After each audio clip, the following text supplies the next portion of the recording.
is Unique Audio Mecca. I say It right ain't about the podcast. I just asked him. He He always always about the fighting, podcast. man. Look, every time he asks me to do something, he want to tell me I'm talking too long. I don't have to do that. But I got information Yes, that he y'all does. need. He does. You know what I mean? Now, Yeah, I'm going. first of all, I want to apologize to everyone in the room. Y'all don't even know me. You don't know why I'm apologizing. I'm apologizing to everyone in the room. Because I'm responsible for destroying the community back during the 80s and 90s. I got locked up in federal prison for being a drug kingpin. I served 26 years of a life plus 20 years with no chance of parole. Come on. But I made my way out. Amen. You understand? So before I even begin, because I don't want anybody to think I'm bragging, boasting, just let you know I apologize. At the time, all I was trying to do was eat, survive, and I didn't care who used the drugs, what they did with it. The same as the Mercedes-Benz dealer didn't care where I got the money from when I went in there with 50,000 cash to go buy a Mercedes. You understand what I'm saying? But they try and say like we did something wrong because we sold the drugs. Man, we ain't gonna get into who put it here and all that, but I'm saying, but when we bought the money from the drugs, not one person complained. But we was wrong for selling drugs. But bring that money in here, I'll take the 100,000. You understand? So that being said, I ran up and down 8th Avenue, 7th Avenue. My case went from New York all the way down to Atlanta. I sold cocaine down to all of them. I sold 25 keys a day in Washington Heights. That's why I apologize so you don't think that I'm bragging about this. You understand? And I know that my drugs touched a lot of people. At the time, I didn't care, didn't think about it. Bottom line is, I needed money, my family needed money, and this was here to get the money. I walk out my door and somebody say, yo, you want to buy a gram? I got a gram, $30. What am I going to do with that? Oh, by the time you bank it up, you make this, you make that, you make that. You know what I mean? Now I'm getting to go try and get a job. I go down there and they tell me I can't get a job because I was arrested for burglaries in New Jersey and got a felony. You know what I mean? So now, enough of those hitting walls, I go back to, man, give me them 30 grams. You know what I mean? But now I'm focused, so I took it to the next level. And like I said, I'm not proud of it, none of that. The brag, I own 30 cars on these same streets that y'all standing on at one time. I own 30 automobiles at one time from poisoning my community because I knew no better. So now I talk to the youth, I talk to this young man here the other day with his mother, and she'll tell you. You know what I mean? And I let him know that, you know, I sat in jail for 26 years, and I'm telling you, like I said, I had 30 cars, jewels, all this old stuff from back then. You know what I mean? You know? But I done did all of that, and at the end of the day, I'm telling you, it wasn't worth it. I went in, I had a daughter 18 months. When I came home, she was 28. I went in, I had a daughter 7. When I come home, she's 32, and I got a 7-year-old granddaughter. She walked into the prison to see me and had my 7-year-old granddaughter with her, and I didn't even recognize the woman holding her hand, which was my daughter. Because it took 26 years to see her, and now she's walking in with a 7-year-old that looks like, you understand what I'm saying? The baby I left behind. But I didn't know this woman. You know what I mean? Now I'm trying to get to know my kids, and that's why I'm telling everybody it ain't worth it. You know what I mean? I did it, you know what I mean? They had slavery, they apologized for slavery, y'all accepted it, but because we sold crack, they tell you not to forgive us. I went to prison, I couldn't read or write. I learned how to read a triple beam scale before I learned my ABCs. When I went in, I got my GED, I went to college, I became a certified cook, a certified mentor, 3,500 hours of psychological training. I'm a certified mechanic, HVAC specialist, you know what I mean? Electrician, you know what I mean? I learned that from in there. You know what I mean? But when I was out here, they didn't have the opportunities. They're talking about back then. They didn't have the opportunities for us to get in school back then. Like that. You had to go through hell to get in school back then. You know what I mean? Now it's there. So they got a young man I was talking to. I told him the other day, take advantage of it. Because when you enter into the street, they got rules and they got codes. You understand what I'm saying? So don't let the YouTube tell you there's no rules and codes and, you know, that I'm not going to jail for nobody. I'm not telling, because when you go on the other side of that wall and you talk on somebody, you dying. You're not getting beat up. You're dying. They're going to kill you. Because just like we all in here, this is a community. So we have our rules in this community that we go to church on Sunday, we go get a job, and we raise the kids, and we give our Similac, and we do everything we can to help the community. You understand? And when you come in, you close the door so they get, those are rules. When you go in the penitentiary, they got rules. And the only rule is, don't snitch. If you snitch, we're gonna kill you. Because we don't want nobody in our community that's a snitch, because we're in here, still there's a lot of people still trying to survive, they're still selling drugs in there, running numbers and doing every goddamn thing else. So they don't want nobody around them that's gonna go tell the police he's still selling drugs, even though we know he's not supposed to. But in this arena, there is no telling, even when we know we're doing wrong.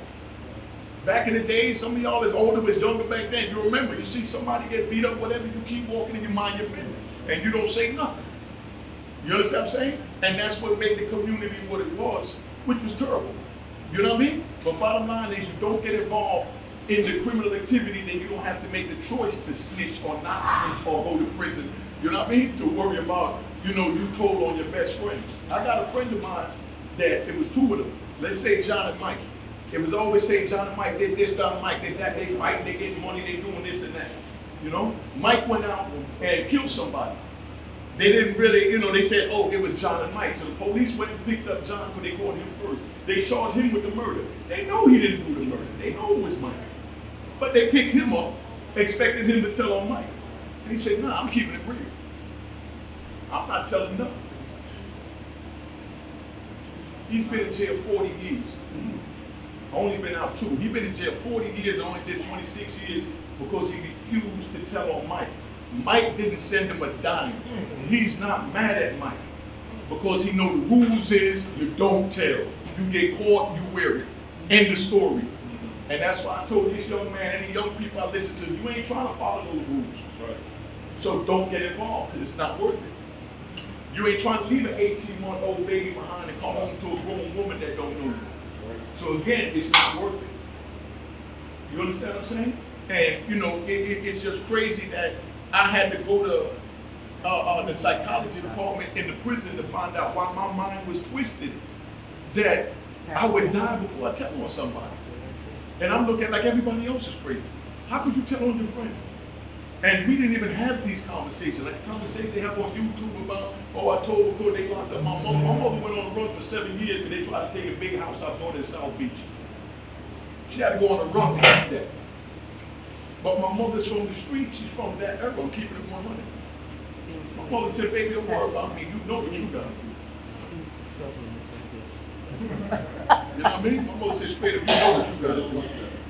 I'm just keeping it 100. My mother old time. She 87. I saw her one time in 26 years. And when she came to see me, I got locked up in 93. I didn't see her again until maybe 2012. Because the feds chasing her around and she had to hide and I had to call somebody else to call her because they'll track the phone number because they wanted these houses I brought her. So we had to wait till the statute of limitation ran off. But when my mother came to see me, my mother looked at me, she said, baby, I'm an old woman. But I tell you one thing, I've been praying in the mirror. Every morning I hold your picture up in the mirror and I talk to the mirror to God to release you. You will be coming home. But I'm telling you now, you will be coming home. And I'm telling you now, I'm never coming back to this prison to see you again because you ain't gonna die in here and you don't belong in here and I don't belong up here visiting you. Because this is not what I raised you for. And I made it home. Amen. She's 87 years old. I just spent her 87th birthday with her, put it up on Instagram. You know what I mean? When she tried to cut a ice cream cake and don't even have the strength to cut the cake. That's right. That's the woman I came home to. She's walking with a walker where she got to get help to use the bathroom and take a shower. That's your mama, though. When I left, she was 55. We was going to the club together, snapping fingers and dancing. Now she can't even walk. So if a person don't understand that it ain't worth it to do it, I don't know what to tell them. You understand? But I just want to say this to the brother that just spoke up there. He don't even know who I am. I'm going to show you how we touch each other without us even knowing it. He don't even know who I am, but he's going to know when I tell him. You know what I mean? He was married to a female friend of mine, and they sent a book that he wrote, Crime Pays. Don't worry about the title, but the name of the book was Crime Pays. That was the best book I ever read when you're talking about urban knowledge. because it wasn't written like an illiterate. The urban novels is, oh, you go shoot this person, that person, grab this, do that. He put his mind into that book. Wow. And he took the character from being a stick-up kid to being a dope dealer, to giving his brother the dope to sell, to, you know, him going to jail, that his cousin getting involved. You know what I mean? Just to let you know, I remember the book. Till he got to his man, I think it was Edicus or something like that, when I pronounce the Spanish name. Then it got to his man, then he left all the money behind, and he turned the money legal where he come out of jail now to a multi-billion-dollar company. You understand what I'm saying? Amen.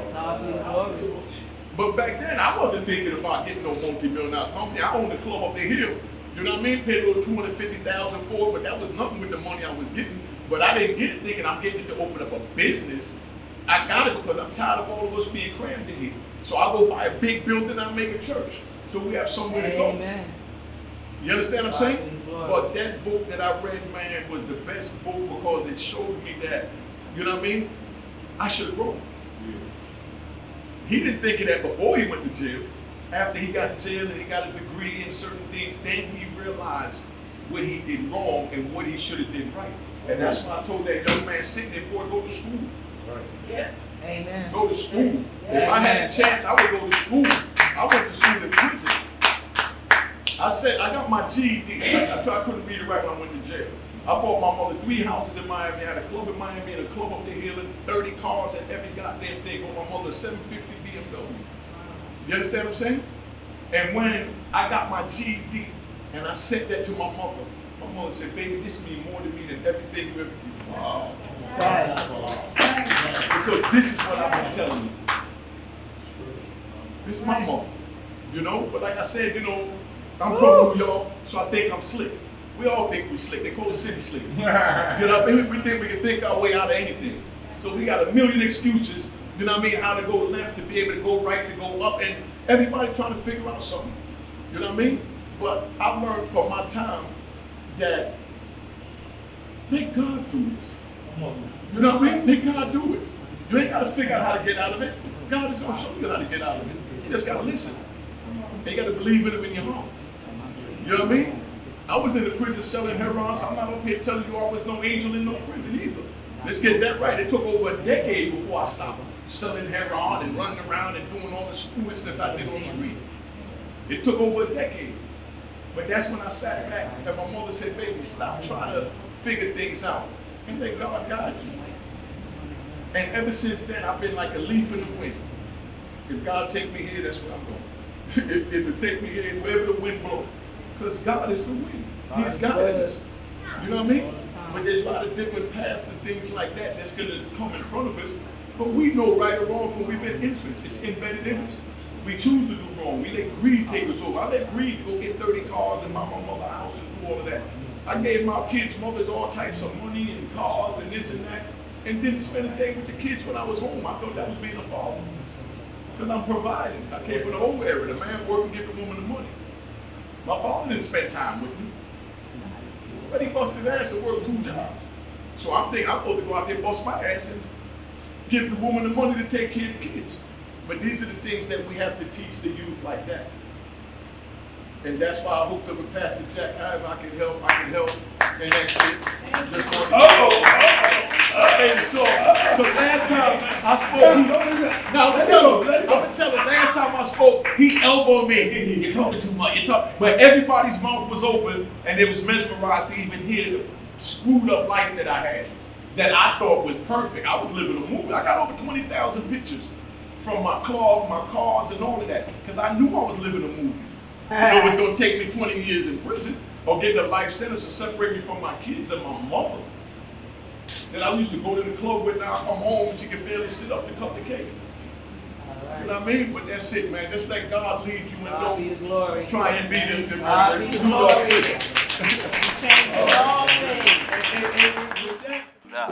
Cheers, cheers, toast the crime, the crime, the crime, the crime, the crime.